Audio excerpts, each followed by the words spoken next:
এই যে দেখেন ধানের বস্তা সকাল না হইতে মনে করেন যে পুরো রাস্তা ফালানো শুরু। এই সারাদিন এই রাস্তার মধ্যে ভিতরে ধান দিব, ওই দিকে সামনের দিকে ধান মেলা শেষ। এতে মানুষের আমি মনে করি যে যাতায়াতে সমস্যা হইতেছে। ভাই আমার নিজের সমস্যা হইতেছে।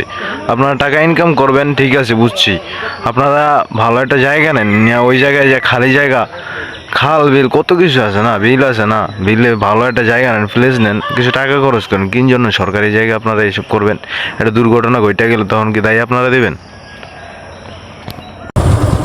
বলেন, যদি একটা দুর্ঘটনা ঘটে তখন কি দায়ী দিব কারা? আপনারা দেবেন বলেন? তখন তো বলবেন যে এটা এমনিতেই হয়েছে, তখন তো নানা ধরনের অজুহাত বের হয়ে যাব। আর এখন মনে করেন যে কিছু টাকা খরচ করতে পারবেন না, টাকা ঠিকই ইনকাম করতে পারবেন, টাকা খরচ করতে গেলে গায়ে লাগে না? যখন একটা মানুষের ক্ষতি হবো তখন আর ওটা গায়ে লাগে না? একেবারে অর্ধেক রাস্তা এই যে যে দাগটা টানছে মাঝখান দিয়া, এই দাগের অর্ধেক মনে করেন যে ধান দিয়া আটকানো থাকে। আর এই অর্ধেক থাকে, অর্ধেকে কি মানুষ চলাফেরা করতে পারে? অবশ্যই পারে। যদি একটা দুর্ঘটনা ঘটে যায় তখন কি হইব? মানুষ সংক্ষেপ জিনিস বুঝতে পারে না।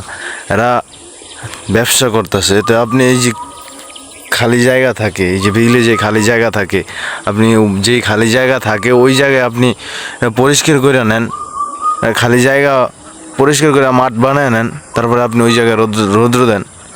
কেন আপনি রাস্তার মাঝখানে দিবেন? রাস্তাটা কি আপনার টাকা তো আর করা না। এতে তো মানুষের ক্ষতি হইতাছে, বুঝেন কথা? দেখতে পাচ্ছেন এই যে ধানের টাল দেওয়া, মনে করেন যে পিছনে আরো আছে, পিছনে আছে, এটাতে মনে করেন যে পুরা রাস্তায় এইভাবে টাল দেওয়া ধানে। এরকম যদি হয় মানুষের তো চলাফেরা করতে কষ্ট হয় নাকি? আপনারা বুঝি না, কিনলে গেছে মানুষ বোঝে না, সাধারণ মানুষের কিনলে গেছে আপনারা